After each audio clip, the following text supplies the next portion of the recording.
ఓవైపు చెరువుల పునరుద్ధరణ, ఆక్రమణల తొలగింపుపై ప్రభుత్వం ఫోకస్ చేసింది. మరోవైపు సంగారెడ్డి జిల్లా జిన్నారం మండలంలో కంకర క్వారీలు, చెరువుల కుంటల విధ్వంసానికి సిద్ధమవుతున్నాయి.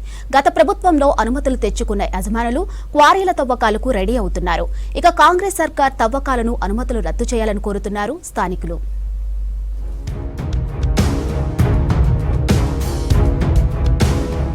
జిన్నారం మండలంలో కంకర క్వారీలతో ప్రకృతి విధ్వంసం జరుగుతుందని ఆరోపిస్తున్నారు ప్రజలు. పలు గ్రామాల్లో కొన్నేళ్లుగా క్వారీలకు వ్యతిరేకంగా నిరసనలు చేస్తున్నారు. గత ప్రభుత్వం అడ్డగోలుగా క్వారీల తవ్వకాలు చేయడమేగాక దిగిపోయే ముందు కూడా మరో కొన్ని కొత్త క్వారీలకు అనుమతులు ఇచ్చిందని మండిపడుతున్నారు.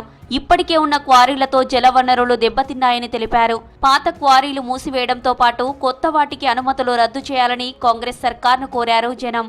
మా చెరువు దెబ్బతింటుంది, మా చెరువు కింద పొలాలు దెబ్బతింటాయి.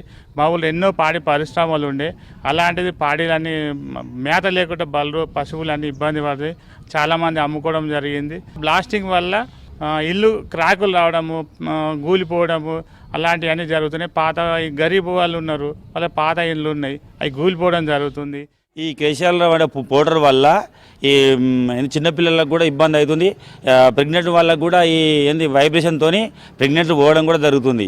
ఈ గొర్రె మేకలు కూడా డస్ట్ పడడం వల్ల పాలు కూడా బలరు అవి ఉండేవి, పాలు కూడా ఇవ్వడం జరగలేదు. మనుషులకు కూడా స్మెల్ రావడం, బ్లాస్టింగ్ అయ్యి స్మెల్ రావడం వల్ల బాగా క్యాన్సర్లు అట్లాంటివి కూడా రావడం జరుగుతుంది మా విలేజ్లో. దాన్ని దృష్టిలో ఉంచుకొని ఇవి క్యాన్సిల్ చేయగలని కోరుకుంటున్నాం. జిన్నారం మండలంలో కొత్త క్వారీలతో 10 చెరువులు, 45కు పైగా కుంటలకు ప్రమాదం ఉందంటున్నారు ప్రజలు. క్వారీల ప్రభావంపై ఇప్పటికే కొందరు సీఎంఓకు ఫిర్యాదు చేశారు. సోలక్పల్లి రెవెన్యూ పరిధిలోని రాళ్ల కల్లత్వ గ్రామస్తులు తమ సమస్యలపై అధికారులకు ఫిర్యాదు చేశారు. గత ప్రభుత్వంలో కొందరు తప్పుడు పత్రాలతో తవ్వకాలకు అనుమతులు తెచ్చుకున్నారని ఆరోపించారు.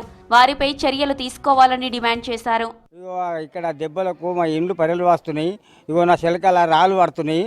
మొత్తం కుప్ప రాళ్ళు వాడి మొత్తం ఇప్పుడు దున్న రాకుంటుంది. బీడు ఉంచిన మొత్తం అచ్చు కట్టి మళ్ళీ పెట్టిన ఇప్పుడు 2 నెలలు కూడా ఇతను పెట్టి కోసుకుందామంటే రాళ్ళు వాడి మొత్తం పోయింది. ఊరంతా ప్రాబ్లం ఉన్నది. మొత్తం చెరువు కట్ట మొత్తం బొంగలు పడ్డ ఇవన్నీ పరెలు వాసినాయి. మరి ఊళ్ళో ఉండాలా లేకపోతే ఇంకెక్కడైనా చూపిస్తారా? గొర్రె మేక దుమ్ము వాడి గొర్రె మేక వేస్తలేదు. గొర్రె మేకలు చచ్చిపోతున్నాయి. మనుషులకు దుమ్ము కడుపులకు పోయి మనుషులు అడ్డం పడిపోతున్నారు. క్వారీ క్రషర్లతో జిన్నారం మండలంలో దాదాపు 10,000 ఎకరాల పంటలు నాశనమవుతున్నాయని ఆవేదన వ్యక్తం చేస్తున్నారు రైతులు. క్వారీల బ్లాస్టింగ్ తో ఇళ్లకు పగుళ్లు వస్తున్నాయని తెలిపారు. రాళ్ల కల్లత్వ, ఊట్ల, శివనగర్, సోలక్లపల్లి, జిన్నారం గ్రామాల్లో క్వారీలతో నిత్యం నరకయాతన పడుతున్నారని వాపోయారు.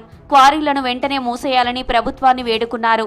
మా బాధలు ఎట్లున్నాయి అనేది క్లియర్గా గూగుల్ మ్యాప్తో సహా మా విలేజ్ డిస్టెన్స్ ఎంత ఉంది, పెద్ద చెరువు ఎంత డిస్టెన్స్ ఉంది, పంట పొలాలు ఎంత డిస్టెన్స్ ఉన్నాయి, తోటలు ఎంత డిస్టెన్స్ ఉన్నాయి, మా ఆరోగ్యాలు ఏ విధంగా ఖరాబ్ అవుతున్నాయి, రోడ్ల పరిస్థితి ఏ విధంగా ఉన్నాయని పూర్తిగా వివరాలను మేము ప్రభుత్వానికి వివరించినాం.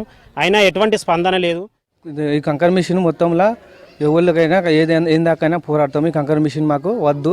ఈ కంకర్ మిషన్ మాకు అసలే వద్దు. ఈ కంకర్ మిషన్ వల్ల మాకు మస్తు ఇబ్బందులు అవుతున్నాయి. చాలా ఇబ్బందులు అవుతున్నాయి. చిన్నపిల్లలు బ్లాస్టింగ్ లేచినప్పుడల్లా ఉలికి పడి మళ్ళీ జ్వరాలు వస్తున్నాయి. జ్వరాలు వచ్చి రోగాలు వచ్చి పనుకుంటున్నారు. కొంతమంది హార్ట్ అటాక్ వచ్చి ఇట్లా కొంతమంది చనిపోతున్నారు. క్వారీలకు అనుమతులు రద్దు చేసి చెరువులను, వ్యవసాయాన్ని కాపాడాలని కోరుతున్నారు జిన్నారం మండల ప్రజలు.